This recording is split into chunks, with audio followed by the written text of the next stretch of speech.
Sir വളർന്നതെല്ലാം പൂനെയില്? വളർന്നത് എവിടെയല്ല, ശരിക്ക് നമ്മളെ കൂത്തുപറമ്പ് എന്ന് പറഞ്ഞൊരു സ്ഥലമുണ്ടല്ലോ കണ്ണൂരില്. കണ്ണൂരാണ് ശരിക്കും വീട്.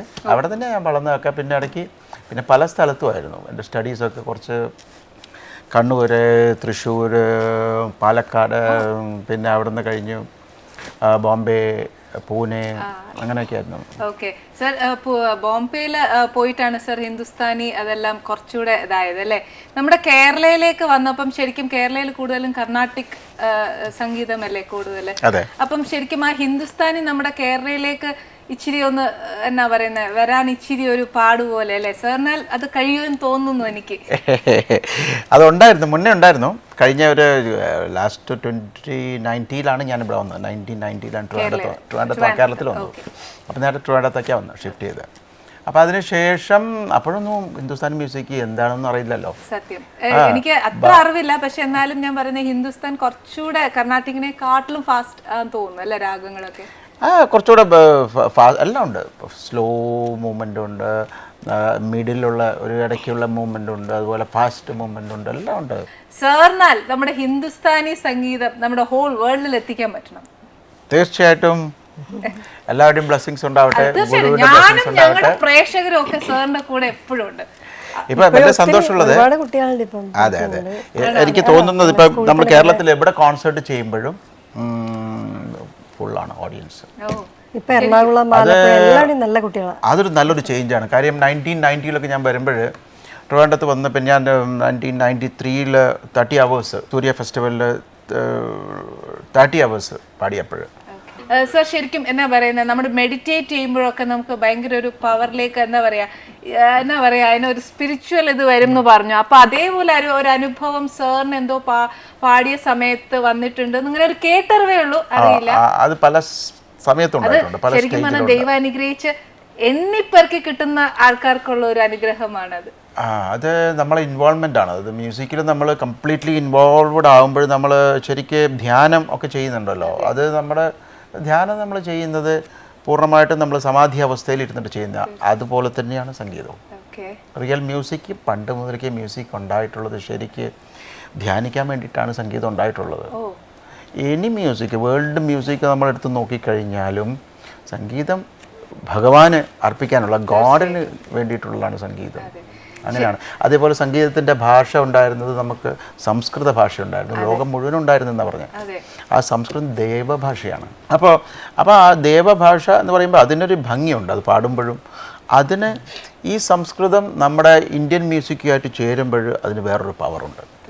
ഇത് പാടുമ്പോഴാണ് എനിക്കിങ്ങനെ ഒരു അവസ്ഥ ഉണ്ടാവും പലപ്പോഴും ഉണ്ടായിട്ടുള്ളത്. ഒരിക്കലും ഉണ്ടായിട്ടുണ്ടല്ലോ അമ്മയുടെ അടുത്ത്, അമ്മയുടെ പിന്നെ വള്ളിക്കാവിൽ ഞാൻ പാടിക്കൊണ്ടിരിക്കുമ്പോൾ ഞാൻ പാടുന്നത് ഗജേന്ദ്രമോക്ഷം. നമ്മുടെ ഒരു ഗജേന്ദ്രമോക്ഷം എന്ന് പറഞ്ഞാൽ ആനയുടെ കാലിൽ ക്രൊക്കഡൈൽ വന്നിട്ട് അടിച്ചപ്പോൾ ആ ഒരു സ്റ്റോറി ഉണ്ട്. അപ്പോൾ ഭഗവാനെ വിളിക്കുമ്പോൾ ഭഗവാൻ മഹാവിഷ്ണു ഗരുഡൻ്റെ പുറത്തിരുന്നിട്ട് വരുന്നു, രക്ഷിക്കാൻ വേണ്ടിയിട്ട് വരുന്നു. അപ്പോൾ ഇത് ഞാൻ അമ്മയുടെ അടുത്ത് പാടിക്കൊണ്ടിരിക്കുമ്പോൾ ഗരുഡ ചढ़ी പധാരേ ഗരുഡ ചढ़ी പധാരേ ഗരുഡ ചढ़ी ഗരുഡ ഗരുഡ ഗരുഡ ഗരുഡ ഇങ്ങനെ പാടിക്കൊണ്ടിരിക്കുമ്പോൾ അമ്മയുടെ മുന്നിലിരുന്ന് പാടാം. അമ്മ ഹഗ് ചെയ്തുകൊണ്ടിരിക്കുന്നു, എല്ലാവരും ഡിവോട്ടീസ് വന്നുകൊണ്ടിരിക്കുന്നു. അപ്പോൾ ഞാനിങ്ങനെ പാടിക്കൊണ്ടിരിക്കുമ്പോൾ ഹേമ ഇതുപോലെ ഇരുന്നിട്ടുണ്ട് ഇവിടെ.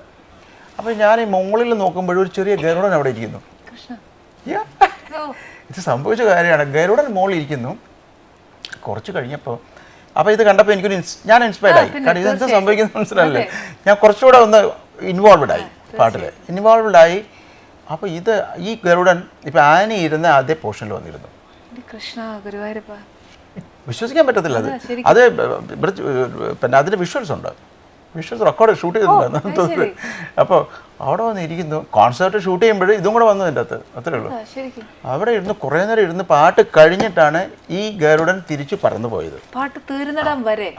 ഓ അത് ശരിക്കും ഒരു അത്ഭുതമായിരിക്കുന്നു. അതെ, എന്നിട്ട് അമ്മ പറഞ്ഞു, മോനെ അവൻ ഇടയ്ക്ക് ഇവിടെ വരാറുണ്ട്, പക്ഷേ ഇതാ മോൻ്റെ അടുത്ത് വന്നിരുന്നത് മോൻ്റെ പാട്ട് കേൾക്കാൻ വേണ്ടി മാത്രം. തീർച്ചയായിട്ടും എത്രയായാലും അപ്പൊ ദൈവത്തിന്റെ ഒരു എന്നാ പറയാ അല്ലേ, something is related to God. നമുക്കൊന്നും പറയാൻ പറ്റത്തില്ല. അതേപോലെ തന്നെ ശിവോഹം, ഞാനിപ്പോൾ അത് സൂചിപ്പിച്ചുകൊണ്ട് പറയാണ്, ശിവോഹം പാടുമ്പോൾ എനിക്ക് പലപ്പോഴും സ്റ്റേജിൽ തന്നെ ഒരു എലിവേറ്റഡ് ആയിട്ടുള്ളൊരു ഫീൽ ഉണ്ടായിരുന്നു. ഈശ്വരാ. പിന്നെ പല സ്ഥലത്ത് നമ്മൾ മൽഹാർ പാടുമ്പോൾ, അബുദാബിയിൽ പാടുമ്പോൾ അവിടെ ഒരു മഴ പെയ്തു. അതെ ശരിക്കും ആ പാട്ടുകൾക്ക് അത് ചെയ്യാൻ അങ്ങനെ ഒരു പവർ ഉണ്ട് എന്തായാലും മ്യൂസിക്കിനുണ്ട്. അത് സംഭവിക്കുന്നുള്ളൂ. എങ്ങനെയാണെന്നൊന്നും നമുക്ക് പറയാൻ പറ്റത്തില്ല. നമ്മുടെ ഇൻവോൾവ്മെന്റ് ആയിരിക്കാം ചിലപ്പോൾ. തീർച്ചയായിട്ടും സാർ, ഏതൊരു കാര്യമാണെങ്കിലും ഈ പറഞ്ഞ കൂട്ടി പറഞ്ഞ ഞാനൊരു ചെറിയ പാചകം ചെയ്യുകയാണെങ്കിലും നമ്മുടെ സകല ഇൻവോൾവ്മെന്റും അതിനകത്ത് ഉണ്ടെങ്കിൽ മാത്രമേ അത് നന്നാവുള്ളൂ അല്ലേ.